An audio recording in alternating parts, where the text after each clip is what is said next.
In this world we are taught to become, to build, to grow, to fill our days and our minds.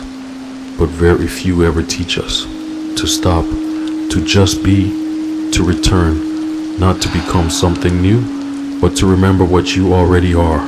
You run endlessly chasing the next moment, but never arriving in this one. And all along, life is not in the next achievement. It's in this breath, this silence, this space. People fear emptiness. They think emptiness means failure, loneliness, lack, death. But that's only the mind talking. The ego cannot survive in emptiness, because emptiness has no mirror to reflect a self-image. But listen carefully. Only when the cup is empty can it be filled. Only when the noise fades can you hear the truth. Only when you are no one can you be everything. Emptiness is not absence. It is presence without clutter. It is freedom without identity. True emptiness doesn't mean you're lost. It means you are finally free from pretending to be found. You are not broken. You are just full of what is not you. Let it fall away, not with force, but with surrender. Watch how the leaves let go in autumn. They don't resist. They don't grieve. They just fall gracefully without drama. They trust the cycle. You too are part of a cycle. Breathe in, breathe out, let go. The one who lets go is the one who realizes there was never anything to hold on to. You try to hold your image, your name, your place, your thoughts, your beliefs, your goals. But you are not your image. You are the space behind the mirror. You are the vastness where no label survives. This emptiness is your home. You were born from it. You will return to it. And when you rest in it now, you taste eternity in the middle of your life. Don't be afraid. Emptiness won't consume you. It will liberate you.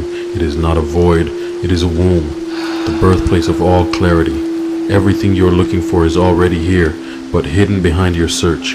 In emptiness, there is no seeker, no search, no need. There is only what is, and what is enough. Stillness is not the absence of sound. Stillness is not silence as the world understands it. It is not the muting of voices or the closing of doors. True stillness is the presence behind all movement, like the sky, untouched by the clouds that pass, like the ocean, undisturbed by the waves that rise. You are not the noise of the world. You are the awareness in which it echoes. You live in constant vibration, chasing, avoiding, analyzing, reacting. You fill every second, every breath with effort, and you call that living. But what you call life is often just noise. Stillness is not the opposite of life. It is life in its purest, rawest form. When you stop chasing what is next, you begin to feel what is now. The heartbeat, the inhale, the quiet tension of a moment unfilled. This is not emptiness, it is presence. In stillness, you are not doing life, you are being. The mind cannot understand stillness, or it fears it, because the mind exists only through movement.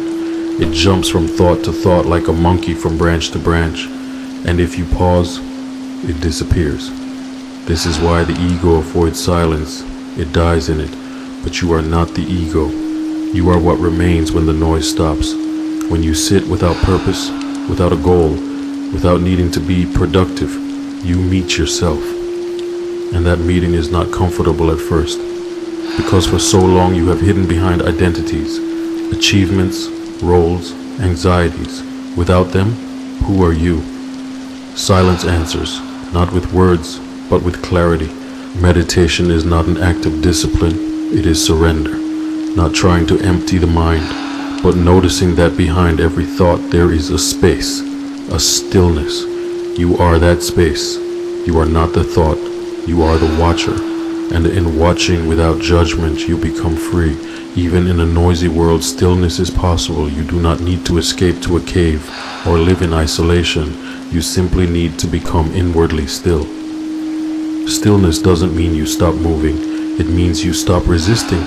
You stop needing things to be different than they are. You flow.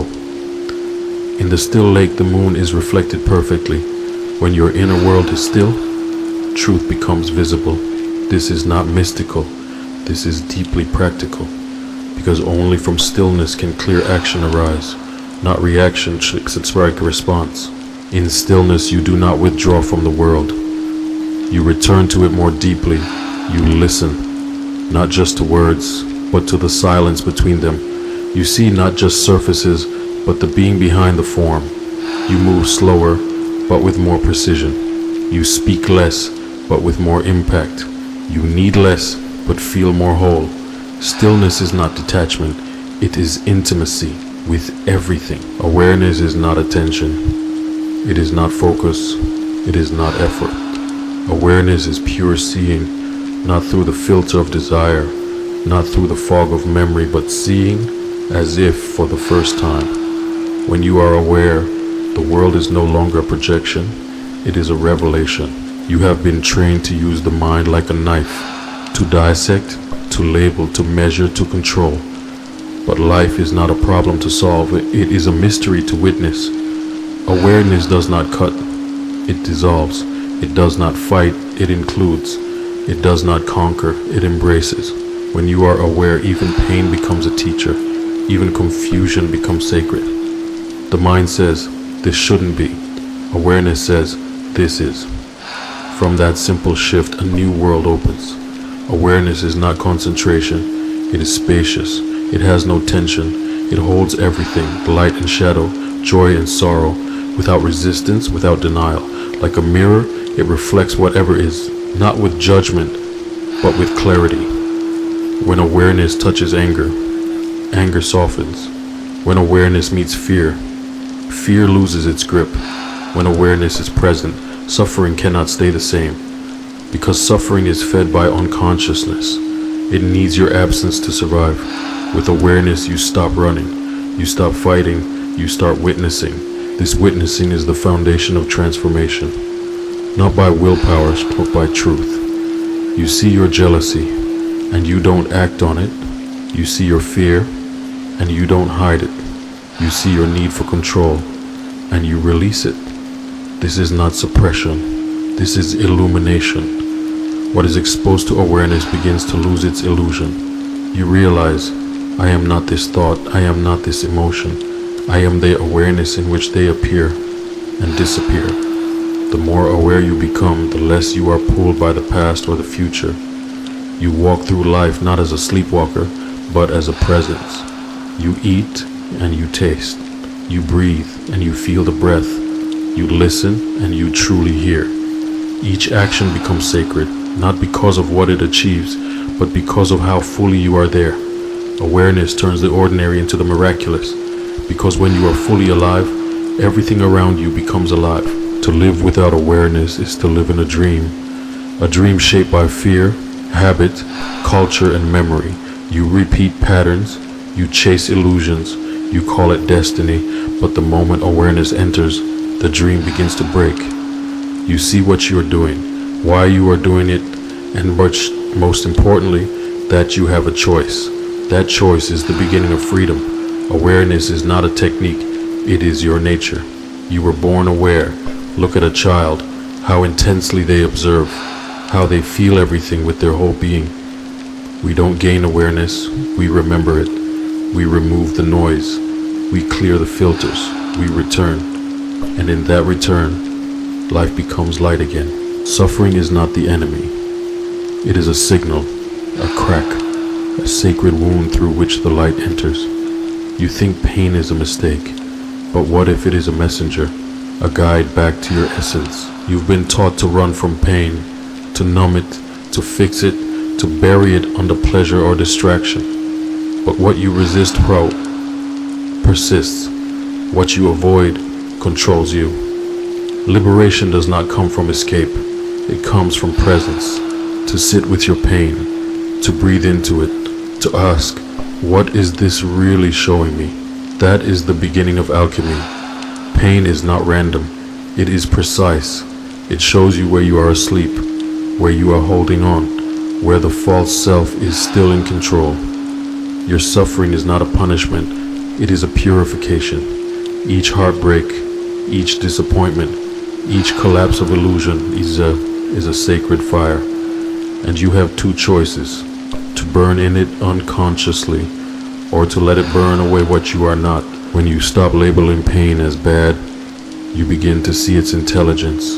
It interrupts the autopilot, it cracks the persona, it humbles the ego, and in that crack, awareness can enter. The pain that once shattered you becomes the teacher that awakens you. It's not about enjoying pain, it's about allowing it to teach what joy could not.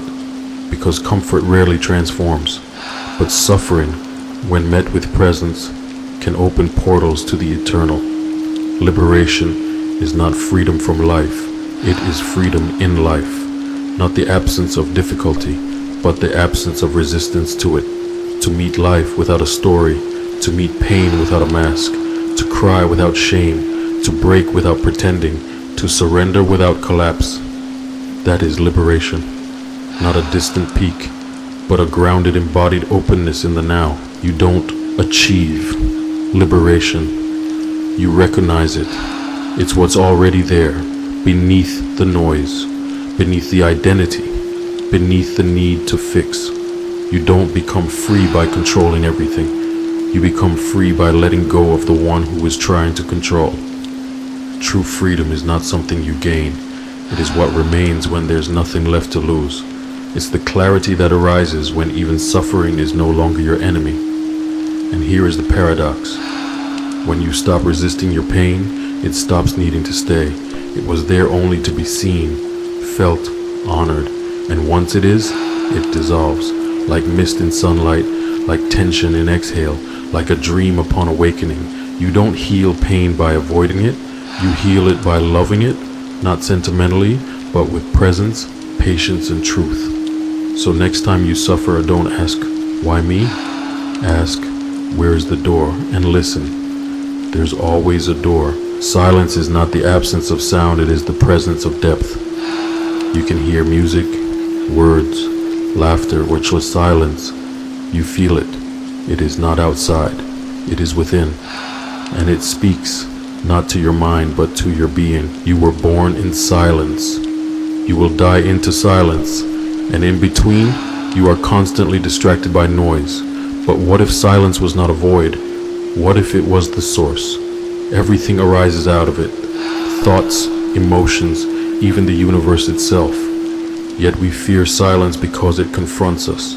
It strips away our masks, shows us who we are when no one is watching, when nothing is performing.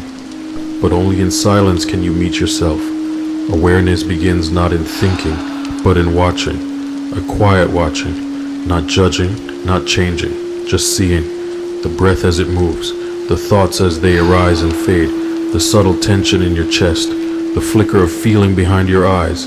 To be aware is to witness, not with effort but with gentleness. You don't control awareness, you relax into it. The more you rest in awareness, the more the world begins to transform. The mundane becomes sacred, the ordinary, luminous. You realize that life is not happening to you, it is happening through you, and in some mysterious way, you are not separate from it.